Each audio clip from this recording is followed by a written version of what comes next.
and welcome to my channel, or welcome back to my channel. My name is Jay and this is a web of classic tales. If you're enjoying the videos, please like, subscribe, and share. If you want notifications every single time a new video is uploaded, please click the little bell icon. Today we will continue reading H.G. Wells' The Time Machine. As I stood there musing over this too perfect triumph of man, the full moon, yellow and gibbous, came up out of an overflow of silver light in the northeast. The bright little figures ceased to move about below, a noiseless owl flitted by, and I shivered with the chill of the night.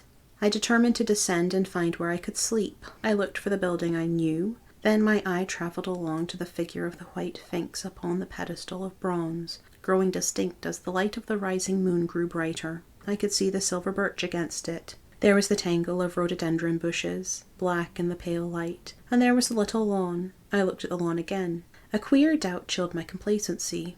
No, said I stoutly to myself. That was not the lawn. But it was the lawn, for the white leprous face of the sphinx was towards it. Can you imagine what I felt as this conviction came home to me? But you cannot. The time machine was gone. At once, like a lash across the face, came the possibility of losing my own age, of being left helpless in this strange new world. The bare thought of it was an actual physical sensation. I could feel it grip me at the throat and stop my breathing. In another moment, I was in a passion of fear and running with great leaping strides down the slope. Once I fell headlong and cut my face. I lost no time in staunching the blood, but jumped up and ran on, with a warm trickle down my cheek and chin.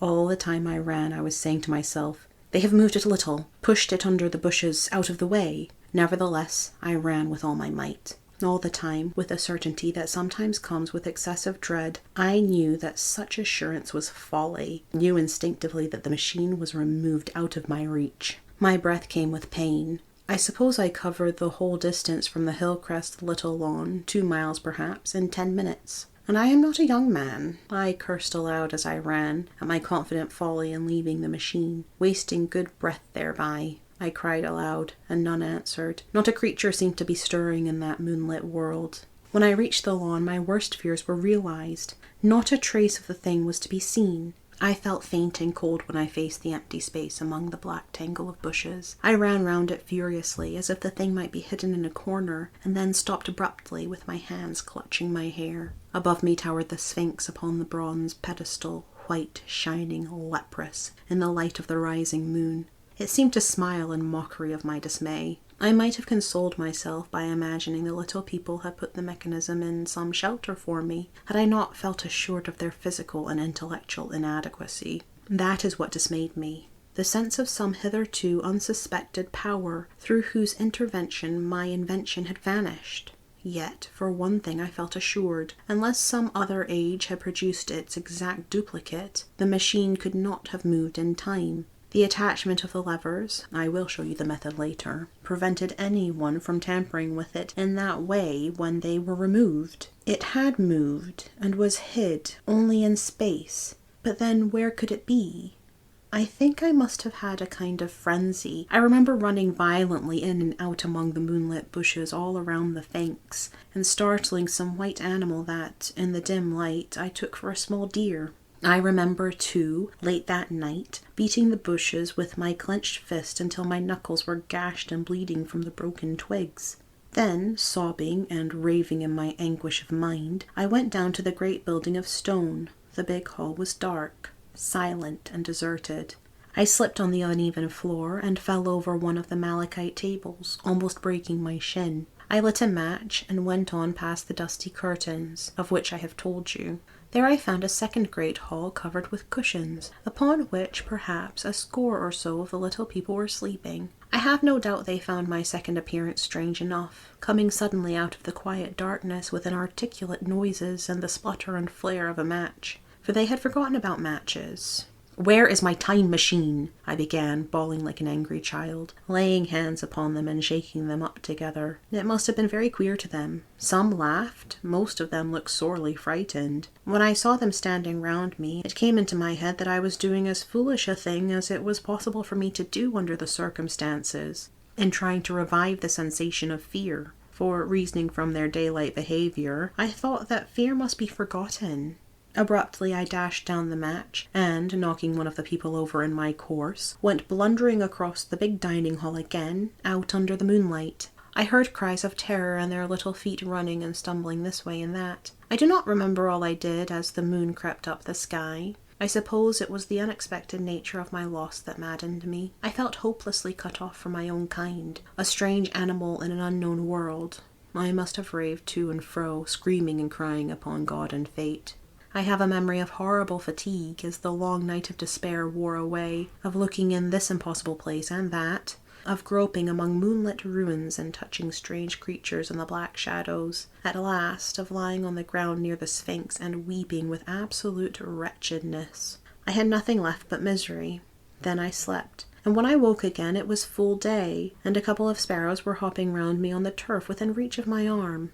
I sat up in the freshness of the morning, trying to remember how I had got there, and why I had such a profound sense of desertion and despair. Then things came clear in my mind. With the plain, reasonable daylight, I could look my circumstances fairly in the face. I saw the wild folly of my frenzy overnight, and I could reason with myself. Suppose the worst, I said. Suppose the machine altogether lost, perhaps destroyed. It behooves me to be calm and patient, to learn the way of the people, to get a clear idea of the method of my loss, and the means of getting materials and tools, so that, in the end, perhaps I may make another. That would be my only hope, perhaps, but better than despair, and, after all, it was a beautiful and curious world. But, probably, the machine had only been taken away. Still, I must be calm and patient, find its hiding place, and recover it by force or cunning, and with that I scrambled to my feet and looked about me, wondering where I could bathe. I felt weary, stiff, and travel-soiled. The freshness of the morning made me desire an equal freshness. I had exhausted my emotion. Indeed, as I went about my business, I found myself wondering at my intense excitement overnight. I made a careful examination of the ground about the little lawn. I wasted some time in futile questionings, conveyed, as well as I was able, to such of the little people as came by. They all failed to understand my gestures. Some were simply stolid. Some thought I was a jest and laughed at me. I had the hardest task in the world to keep my hands off their pretty laughing faces. It was a foolish impulse, but the devil begotten of fear and blind anger was ill-curbed and still eager to take advantage of my perplexity. The turf gave better counsel. I found a groove ripped in it, about midway between the pedestal of the Sphinx and the marks of my feet where, on arrival, I had struggled with the overturned machine. There were other signs of removal about, with queer narrow footprints like those I could imagine made by a sloth. This directed my closer attention to the pedestal. It was, as I think I have said, of bronze. It was not a mere block, but highly decorated with deep-framed panels on either side. I went and rapped at these. The pedestal was hollow. Examining the panels with care, I found them discontinuous with the frames. There were no handles or keyholes, but possibly the panels, if they were doors as I supposed, opened from within. One thing was clear enough to my mind. It took no very great mental effort to infer that my time machine was inside that pedestal. But how it got there was a different problem. I saw the heads of 2 orange-clad people coming through the bushes and under some blossom-covered apple trees towards me. I turned smiling to them and beckoned them to me. They came, and then, pointing to the bronze pedestal, I tried to intimate my wish to open it. But at my first gesture towards this, they behaved very oddly. I don't know how to convey their expression to you. Suppose you were to use a grossly improper gesture to a delicate-minded woman. It is how she would look. They went off as if they had received the last possible insult. I tried a sweet-looking little chap in white next, with exactly the same result. Somehow his manner made me feel ashamed of myself. But, as you know, I wanted the time machine, and I tried him once more. As he turned off, like the others, my temper got the better of me. In 3 strides I was after him, had him by the loose part of his robes round the neck, and began dragging him towards the Sphinx. Then I saw the horror and repugnance of his face, and all of a sudden I let him go. But I was not beaten yet. I banged with my fist at the bronze panels. I thought I heard something stir inside. To be explicit, I thought I heard a sound like a chuckle, but I must have been mistaken. Then I got a big pebble from the river, and came and hammered till I had flattened a coil in the decorations, and the verdigris came off in powdery flakes. The delicate little people must have heard me hammering in gusty outbreaks a mile away on either hand, but nothing came of it. I saw a crowd of them upon the slopes, looking furtively at me. At last, hot and tired, I sat down to watch the place. But I was too restless to watch long. I am too occidental for a long vigil. I could work at a problem for years, but to wait inactive for 24 hours, that is another matter. I got up after a time and began walking aimlessly through the bushes towards the hill again. Patience, I said to myself. If you want your machine again, you must leave that Sphinx alone. If they mean to take your machine away, it's little good you're wrecking their bronze panels, and if they don't, you will get it back as soon as you can ask for it. To sit among all those unknown things before a puzzle like that is hopeless. That way lies monomania. Face this world. Learn its ways. Watch it. Be careful of too hasty guesses at its meaning.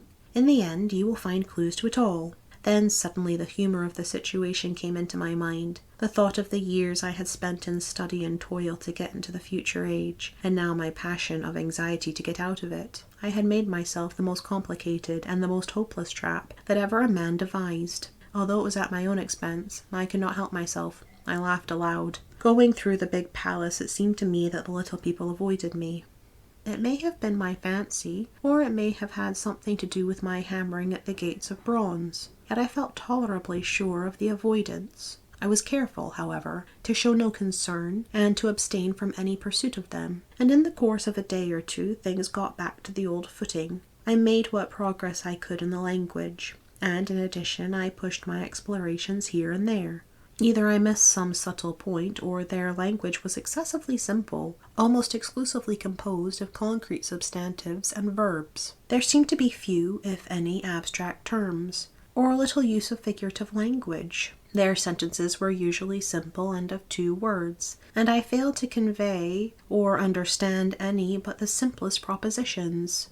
I determined to put the thought of my time machine and the mystery of the bronze doors under the Sphinx as much as possible in a corner of memory, until my growing knowledge would lead me back to them in a natural way. Yet a certain feeling, you may understand, tethered me in a circle of a few miles round the point of my arrival. And so far as I could see, all the world displayed the same exuberant richness as the Thames Valley. From every hill I climbed I saw the same abundance of splendid buildings, endlessly varied in material and style, the same clustering thickets of evergreens, the same blossom-laden trees and tree ferns. Here and there water shone like silver, and beyond the land rose into blue, undulating hills, and so faded into the serenity of the sky. A peculiar feature which presently attracted my attention was the presence of certain circular wells, several, as it seemed to me, of a very great depth. One lay by the path up the hill which I had followed during my first walk. Like the others, it was rimmed with bronze, curiously wrought, and protected by a little cupola from the rain. Sitting by the side of these wells and peering down into the shafted darkness, I could see no gleam of water, nor could I start any reflection with a lighted match. But in all of them I heard a certain sound, a thud, thud, thud, like the beating of some big engine, and I discovered from the flaring of my matches that a steady current of air set down the shafts. Further, I threw up a scrap of paper into the throat of one, and, instead of fluttering slowly down, it was at once sucked swiftly out of sight. After a time, too, I came to connect these wells with tall towers standing here and there upon the slopes, for above them there was often just such a flicker in the air as one sees on a hot day above a sun-scorched beach. Putting things together, I reached a strong suggestion of an extensive system of subterranean ventilation, whose true import it was difficult to imagine. I was at first inclined to associate it with the sanitary apparatus of these people. It was an obvious conclusion, but it was absolutely wrong. And here I must admit that I learned very little of drains and bells and modes of conveyance, and the like conveniences during my time in this real future. In some of these visions of utopias and coming times which I have read, there is a vast amount of detail about building, and social arrangements, and so forth. But while such details are easy enough to obtain when the whole world is contained in one's imagination, they are altogether inaccessible to a real traveller amid such realities as I found here. Conceive the tale of London, which a Negro, fresh from Central Africa, would take back to his tribe. What would he know of railway companies, of social movements, of telephone and telegraph wires, of the parcels delivery company, and postal orders and the like? Yet we, at least, should be willing enough to explain these things to him, and even of what he knew. How much could he make his untravelled friend either apprehend or believe? Then, think how narrow the gap between a Negro and a white man of our own times, and how wide the interval between myself and these of the Golden Age. I was sensible of much which was unseen, and which contributed to my comfort. But save for a general impression of automatic organization, I fear I can convey very little of the difference to your mind. In the matter of the sepulchre, for instance, I could see no sign of crematoria, nor anything suggestive of tombs. But it occurred to me that, possibly, there might be cemeteries, or crematoria, somewhere beyond the range of my explorings. This, again, was a question I deliberately put to myself, and my curiosity was at first entirely defeated upon the point. The thing puzzled me, and I was led to make a further remark, which puzzled me still more, that aged and infirm among these people there were none. I must confess that my satisfaction with my first theories of an automatic civilization and a decadent humanity did not long endure, yet I could think of no other. Let me put my difficulties. The several big palaces I had explored were mere living places, great dining halls, and sleeping apartments. I could find no machinery, no appliances of any kind. Yet these people were clothed in pleasant fabrics that must at times need renewal, and their sandals, though undecorated, were fairly complex specimens of metalwork. Somehow such things must be made, and the little people displayed no vestige of a creative tendency. There were no shops, no workshops, no signs of importations among them. They spent all their time in playing gently, in bathing in the river, in making love in a half-playful fashion, in eating fruit and sleeping. I could not see how things were kept going. Then, again, about the time machine. Something, I knew not what, had taken it into the hollow pedestal of the White Sphinx. Why? For the life of me I could not imagine. Those waterless wells, too, those flickering pillars. I felt I lacked a clue. I felt, how shall I put it?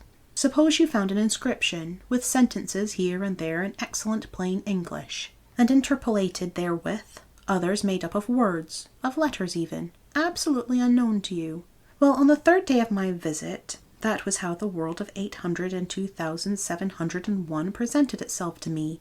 That day, too, I made a friend, of a sort. It happened that, as I was watching some of the little people bathing in a shallow, one of them was seized with a cramp and began drifting downstream. The main current ran rather swiftly, but not too strongly for even a moderate swimmer. It will give you an idea, therefore, of the strange deficiencies in these creatures, when I tell you that none made the slightest attempt to rescue the weakly crying little thing which was drowning before their eyes. When I realized this, I hurriedly slipped off my clothes, and, wading in at a point lower down, I caught the poor mite and drew her safe to land. A little rubbing of the limbs soon brought her round, and I had the satisfaction of seeing she was all right before I left her.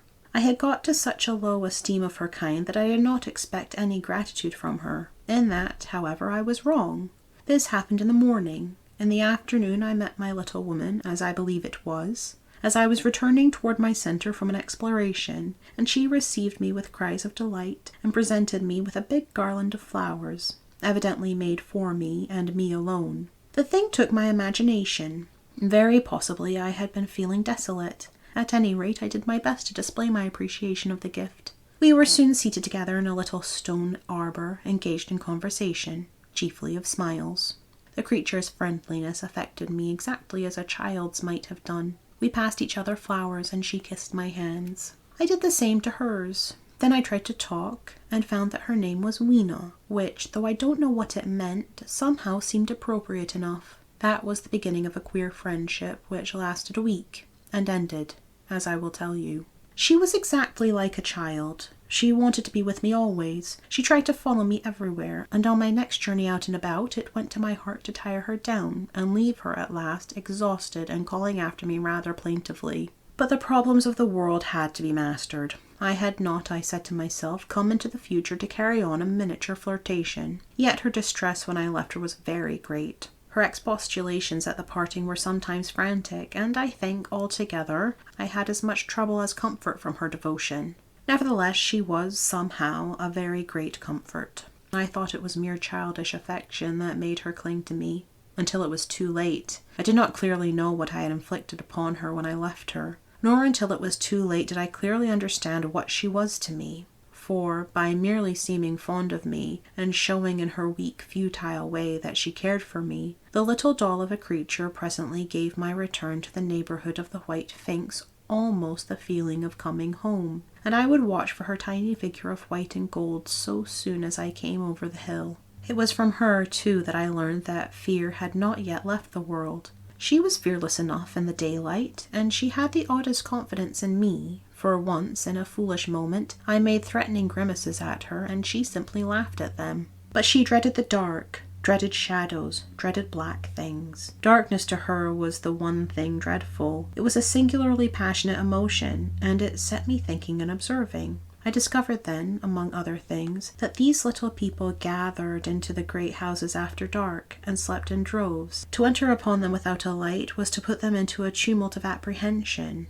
I never found one out of doors, or one sleeping alone within doors after dark. Yet I was still such a blockhead that I missed the lesson of that fear, and in spite of Weena's distress, I insisted upon sleeping away from these slumbering multitudes. It troubled her greatly, but in the end her odd affection for me triumphed, and for 5 of the nights of our acquaintance, including the last night of all, she slept with her head pillowed on my arm. But my story slips away from me as I speak of her. It must have been the night before her rescue that I was awakened about dawn. I had been restless, dreaming most disagreeably that I was drowned, and that the sea anemones were feeling over my face with their soft palps. I woke with a start, and with an odd fancy that some greyish animal had just rushed out of the chamber. I tried to get to sleep again, but I felt restless and uncomfortable. It was that dim grey hour, when things are just creeping out of darkness, when everything is colourless and clear-cut, and yet unreal. I got up and went down into the great hall, and so out upon the flagstones in front of the palace. I thought I would make a virtue of necessity and see the sun rise. The moon was setting, and the dying moonlight and the first pallor of dawn were mingled in a ghastly half-light. The bushes were inky black, the ground a sombre grey, the sky colourless and cheerless. And upon the hill I thought I could see ghosts. There, several times as I scanned up the slope, I saw white figures. Twice I fancied I saw a solitary, white, ape-like creature running rather quickly up the hill. And once near the ruins I saw a leash of them carrying some dark body. They moved hastily. I did not see what became of them. It seemed that they vanished among the bushes. The dawn was still indistinct. You must understand. I was feeling that chill, uncertain, early morning feeling you may have known. I doubted my eyes. As the eastern sky grew brighter and the light of the day came on, and its vivid colouring returned upon the world once more, I scanned the view keenly. But I saw no vestige of my white figures. They were mere creatures of the half-light. They must have been ghosts, I said. I wonder whence they dated, for a queer notion of Grant Allen's came into my head and amused me. If each generation die and leave ghosts, he argued, the world at last will get overcrowded with them. On that theory they would have grown innumerable some 800,000 years hence, and it was no great wonder to see 4 at once. But the jest was unsatisfying, and I was thinking of these figures all the morning until Weena's rescue drove them out of my head. I associated them in some indefinite way with the white animal I had startled in my first passionate search for the time machine. But Weena was a pleasant substitute. Yet, all the same, they were soon destined to take far deadlier possession of my mind. I think I have said how much hotter than our own was the weather of this golden age. I cannot account for it. It may be that the sun was hotter, or the earth nearer the sun. It is usual to assume that the sun will go on cooling steadily in the future, but people, unfamiliar with such speculations as those of the younger Darwin, forget that the planets must ultimately fall back one by one into the parent body. As these catastrophes occur, the sun will blaze with renewed energy, and it may be that some inner planet had suffered this fate. Whatever the reason, the fact remains that the sun was very much hotter than we know it. Well, one very hot morning, my 4th, I think, as I was seeking shelter from the heat and glare in a colossal ruin near the great house where I slept and fed, there happened this strange thing. Clambering among these heaps of masonry, I found a narrow gallery, whose end and side windows were blocked by fallen masses of stone. By contrast with the brilliancy outside, it seemed at first impenetrably dark to me. I entered it groping, for the change from light to blackness made spots of color swim before me. Suddenly I halted, spellbound. A pair of eyes, luminous by reflection against the daylight without, was watching me out of the darkness. The old instinctive dread of wild beasts came upon me. I clenched my hands and steadfastly looked into the glaring eyeballs. I was afraid to turn. Then the thought of the absolute security in which humanity appeared to be living came to my mind. And then I remembered that strange terror of the dark. Overcoming my fear to some extent, I advanced a step and spoke. I will admit that my voice was harsh and ill-controlled. I put out my hand and touched something soft. At once the eyes darted sideways, and something white ran past me. I turned with my heart in my mouth, and saw a queer little ape-like figure, its head held down in a peculiar manner, running across the sunlit space behind me. It blundered against a block of granite, staggered aside, and in a moment was hidden in a black shadow beneath another pile of ruined masonry. My impression of it is, of course, imperfect, but I know it was a dull white, and had strange, large, greyish-red eyes, also that there was flaxen hair on its head and down its back. But, as I say, it went too fast for me to see distinctly. I cannot even say whether it ran on all fours, or only with its two forearms held very low. After an instant's pause, I followed it into the second heap of ruins. I could not find it at first, but after a time in the profound obscurity, I came upon one of those round well-like openings of which I have told you, half closed by a fallen pillar. A sudden thought came to me. Could this thing have vanished down the shaft? I lit a match, and, looking down, I saw a small, white, moving creature, with large bright eyes which regarded me steadfastly as it retreated. It made me shudder. It was so like a human spider. It was clambering down the wall, and I saw for the first time a number of metal foot and hand rests forming a kind of ladder down the shaft. Then the light burned my fingers and fell out of my hand, going out as it dropped, and when I had lit another, the little monster had disappeared. I do not know how long I sat peering down that well. It was not for some time that I could succeed in persuading myself that the thing I had seen was human. But, gradually, the truth dawned on me that man had not remained one species, but had differentiated into two distinct animals, that my graceful children of the upper world were not the sole descendants of our generation, but that this bleached, obscene, nocturnal thing, which had flashed before me, was also heir to all the ages. I thought of the flickering pillars of my theory of an underground ventilation. I began to suspect their true import, and what, I wondered, was this lemur doing in my scheme of a perfectly balanced organization? How was it related to the indolent serenity of the beautiful upper-worlders? And what was hidden down there, at the foot of that shaft? I sat upon the edge of the well telling myself that, at any rate, there was nothing to fear, and that there I must descend for the solution of my difficulties.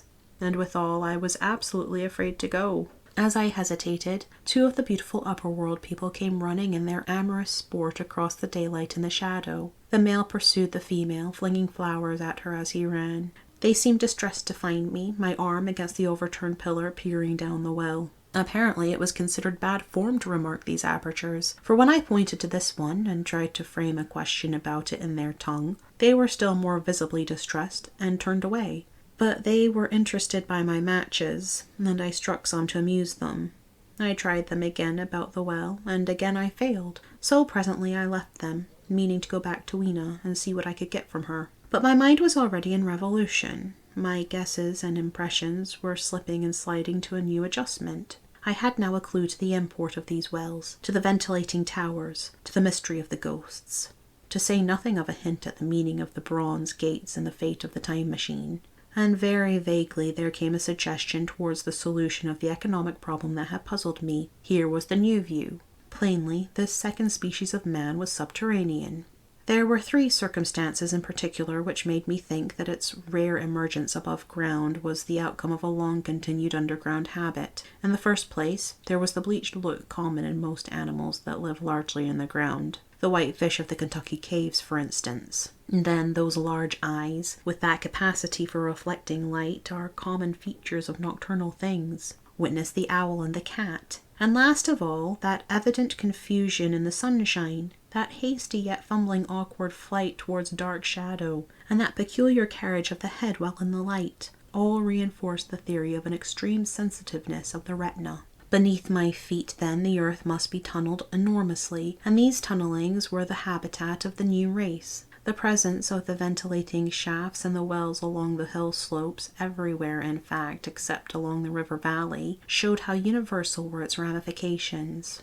What so natural, then, as to assume that it was in this artificial underworld that such work as was necessary to the comfort of the daylight race was done? The notion was so plausible that I at once accepted it, and went on to assume the how of this splitting of the human species. I dare say you will anticipate the shape of my theory, though, for myself, I very soon felt that it fell far short of the truth. At first, proceeding from the problems of our own age, it seemed clear as daylight to me that the gradual widening of the present merely temporary and social difference between the capitalist and the laborer was the key to the whole position. No doubt it will seem grotesque enough to you, and widely incredible. And yet, even now, there are existing circumstances to point that way. There is a tendency to utilize underground space for the less ornamental purposes of civilization. There is the Metropolitan Railway in London, for instance. There are new electric railways. There are subways. There are underground workrooms and restaurants, and they increase and multiply.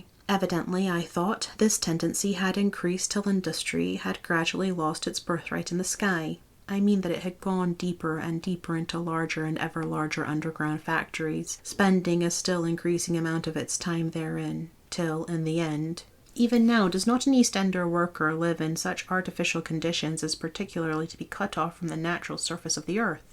Again, the exclusive tendency of richer people, due, no doubt, to the increasing refinement of their education and the widening gulf between them and the rude violence of the poor, is already leading to the closing, in their interest, of considerable portions of the surface of the land. About London, for instance. Perhaps half the prettier country is shut in against intrusion, and this same widening gulf, which is due to the length and expense of the higher educational process, and the increased facilities for and temptations towards refined habits on the part of the rich, will make that exchange between class and class, that promotion by intermarriage which at present retards the splitting of our species along lines of social stratification, less and less frequent. So, in the end, above ground you must have the haves, pursuing pleasure and comfort and beauty, and below ground the have-nots, the workers, getting continually adapted to the conditions of their labour.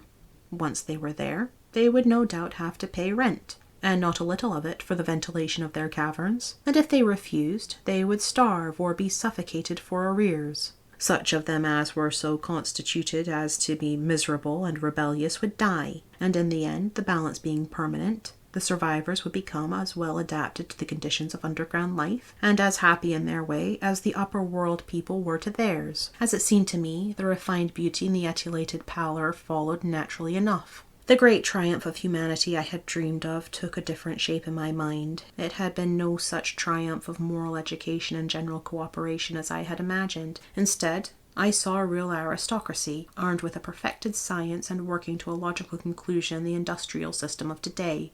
Its triumph had not been simply a triumph over nature, but a triumph over nature and the fellow man. This, I must warn you, was my theory at the time. I had no convenient cicerone in the pattern of the utopian books. My explanation may be absolutely wrong. I still think it is the most plausible one. But even on this supposition, the balanced civilization that was at last attained must have long since passed its zenith, and was now far fallen into decay. The too perfect security of the upper worlders had led them to a slow movement of degeneration, to a general dwindling in size, strength, and intelligence. That I could see clearly enough already. What had happened to the undergrounders I did not yet suspect. But from what I had seen of the Morlocks, that, by the by, was the name by which these creatures were called, I could imagine that the modification of the human type was even far more profound than among the Eloi, the beautiful race that I already knew. Then came troublesome doubts. Why had the Morlocks taken my time machine? For I felt sure it was they who had taken it. Why, too, if the Eloi were masters, could they not restore the time machine to me? And why were they so terribly afraid of the dark?